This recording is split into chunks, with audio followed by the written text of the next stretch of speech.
The Ugly Corner. Made famous by none other than Kodak Black, this was the intersection of MLK and 18th Ave within the city of Pompano Beach. A small plaza located just across from the Golden Acres projects where the rapper grew up would become somewhat of a tourist attraction after Kodak's rise to fame. It's all good. Big shell, catch a little shell. Where we at now? We on 1800 block. This where Yak from, you feel me? That's why they got free Kodak right there and shit like that. Oh, this from Kodak? Where Kodak from? Free Kodak. Free my little nigga Kodak. Same place Kodak from. Right now you on the Ugly Corner. It's the 1800 block. Everything up here get ugly. Even with the new spotlight, the Ugly Corner still remained ugly.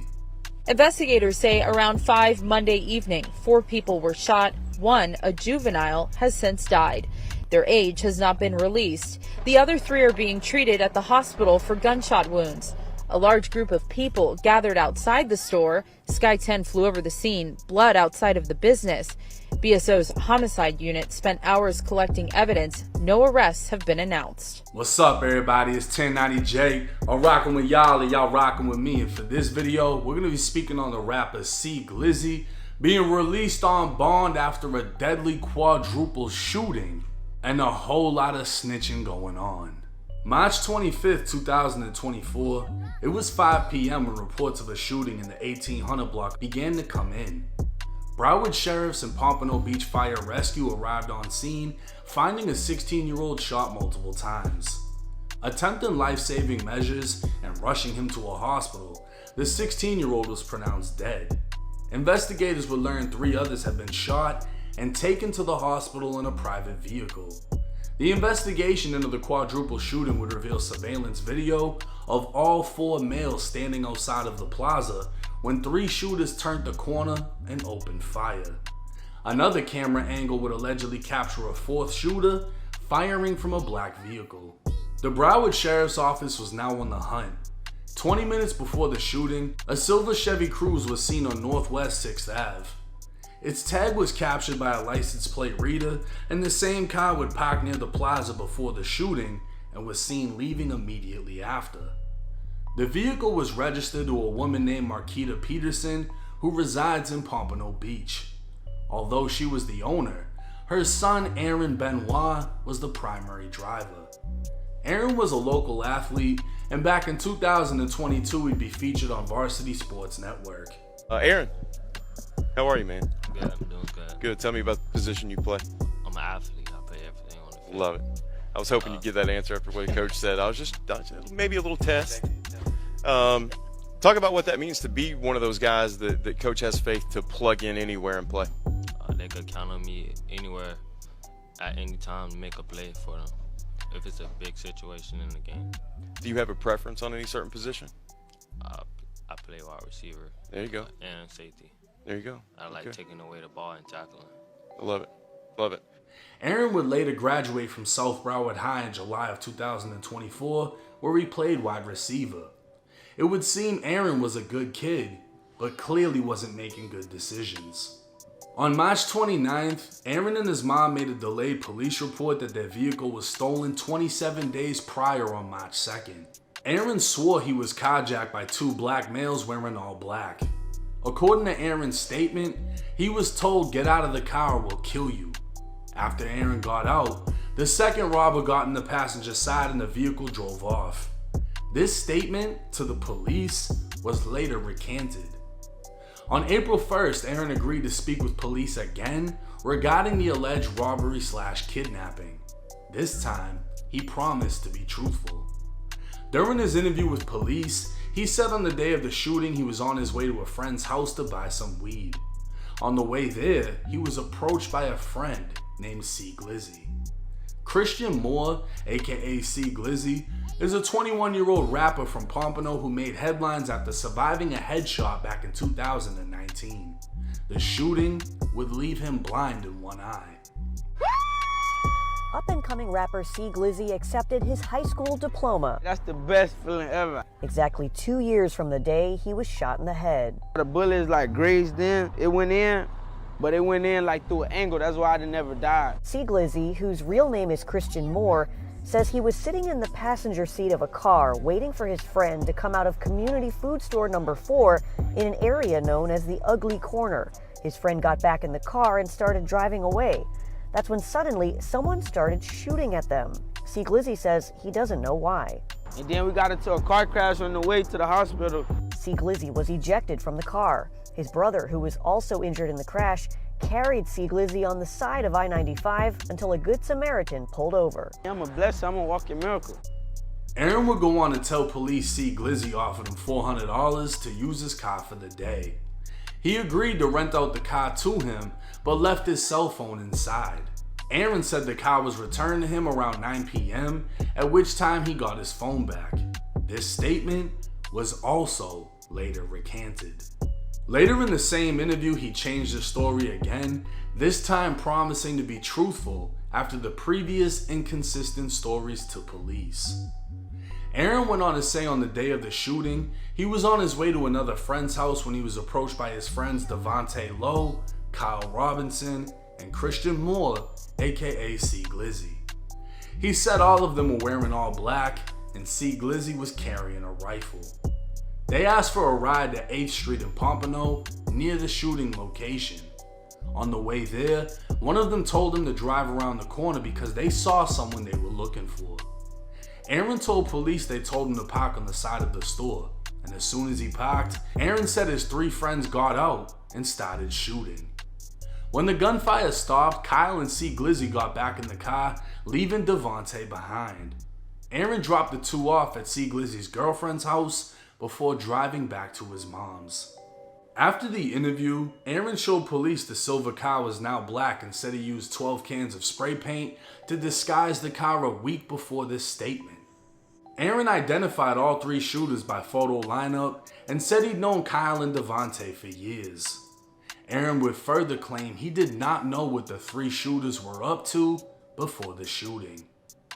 5 days after Aaron's final interview with police, Pompano Beach crime scene technicians located and arrested 21-year-old C-Glizzy. The next day, Broward's Viper team, short for Violence Intervention Proactive Enforcement Response, would arrest 19-year-old Kyle and 18-year-old Devontae. All 3 men would face murder and 3 counts of attempted murder with the firearm. Not much was reported on about the 16-year-old victim, identified as John Zentren. But apparently, he was a rapper by the name of Lil JR from the G, and he liked to troll the dead. Let our balloons go. 1, 2, 3. Long little Mitch, man. Long little Mitch, man. Long my brother, man. Long little Mitch, man. Man, long little Mitch, man. Hey, cut the music back on, man. Turn on my brother, man. Nigga know what the fuck going on. It's Lil JR from the G. Know that.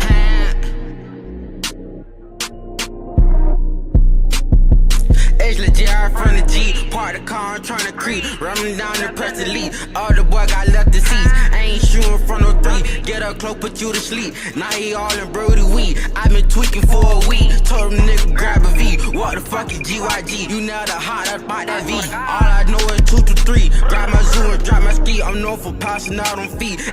JR was from Golden Acres and could be seen within a documentary by Street Billboard Films. Going all through the projects, Kodak would pull up to the Ugly in a Rolls Royce, as JR could be seen standing out front of the same place he'd later be killed. A video would drop of JR holding an iPad with a photo of another rapper named Lil Mitch in a casket. Lil Mitch was from GYG, short for Graveyard Gang. He was only 16 when he died and is rumored to have been killed after attempting to rob a man for a PS5 on OfferUp. While his death had nothing to do with his enemies, Lil Mitch had videos posted on his Instagram dissing his ops and making it clear he was 1800K. 1800 being the block the Ugly Corner sits on. JR would troll Lil Mitch's death, and even though he had nothing to do with it, less than 2 months after Lil Mitch died, JR would meet the same fate. When the news dropped of JR's alleged killers being arrested, the Reddit police department would quickly piece together a motive. While the public only knew them by their government names, Reddit would identify all 3 shooters by their Instagram handles. Devontae Lowe, aka Blick His Ass, and Kyle Robinson, aka K-Spaz, would have clear ties to GYG and would both honor Lil Mitch on their page. Reddit would also point out the day after JR was killed on the Ugly Corner, 6 Ave Youngin would drop a song featuring the late Lil Mitch titled On One. Reddit comments would allege JR's death was get back for JR dissing Lil Mitch, and GYG dropping the music video the very next day was the final laugh. What isn't known is what C-Glizzy has to do with GYG, as he isn't a member. It would seem the only connection C-Glizzy has to the case is the fact that Aaron Benoit identified him in more than one recanted statement, as Aaron ruined his credibility as a witness. Aaron initially said he was carjacked, then claimed he rented the car to C-Glizzy, then admitted to driving all 3 men and being the alleged getaway driver. But remember, Aaron claimed he had no idea what 3 men in all black with guns were planning to do. Aaron's statements clearly were meant to save his own ass, saying he got carjacked, saying he rented the car to C-Glizzy but left his phone in there, so obviously the cell phone data is going to say he was at the scene, and then finally admitting to being the driver and getaway driver, but saying he had no idea what they were about to do, in all black, with a rifle. His statement seemed to be the only evidence linking C-Glizzy, and because of that, C-Glizzy was just released. What?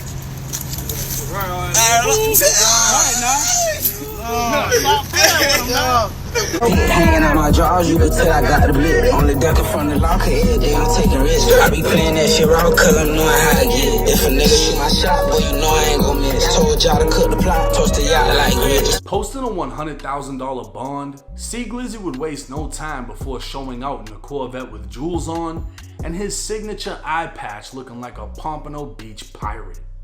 His co-defendant Devontae Lowe would also be granted a bond, but his paperwork would reveal a new motive. Apparently, Aaron Benoit said a bit more than originally released. When the shooters asked to get out of the car, Aaron claimed he heard around 30 shots fired.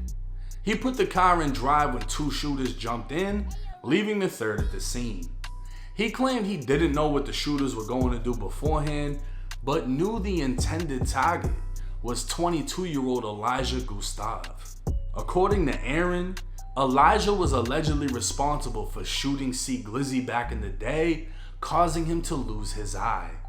This would give an entirely new motive, that it wasn't get back on JR for dissing Lil Mitch, it was get back for C-Glizzy.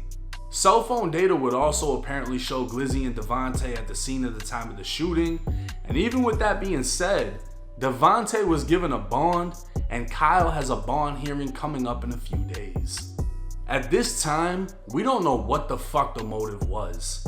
Aaron is claiming it was get back for C-Glizzy being shot years ago. Reddit is claiming it was get back for Lil Mitch because JR was dissing.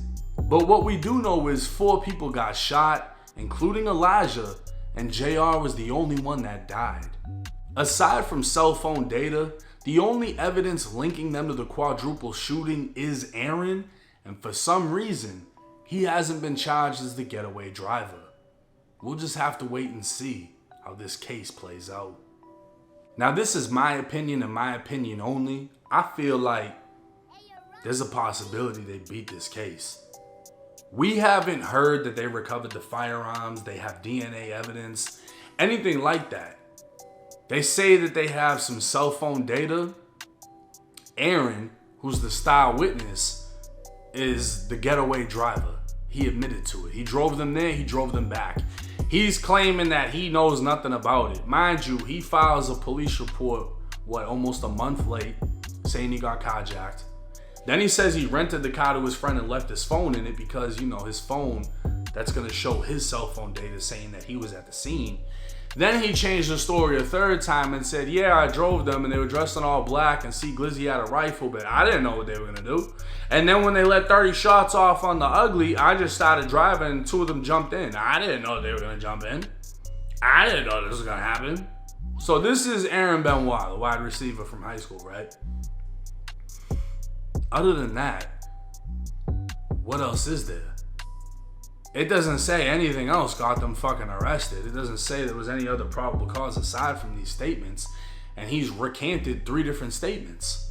Unless they find some magically new shit, I don't see how they wouldn't beat this case. And this is the thing. It's not a matter of if they did it or if they didn't. It's a matter of can it be proven beyond a reasonable doubt. Like Casey Anthony, you know? Everyone pretty much says she did it, but they didn't have enough evidence to actually prove the shit, and she walked.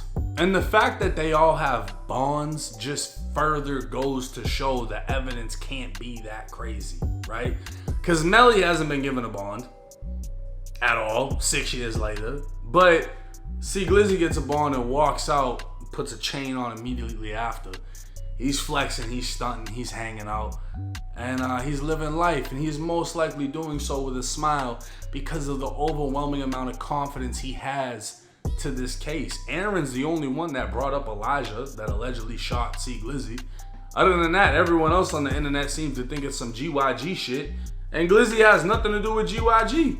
So none of this shit really fucking makes sense, and because of that, I think that they may walk in this situation. But let me know y'all's thoughts and comments in the comment section. It's 1090 Jake. I'm rocking with y'all, and y'all rocking with me. Till next time.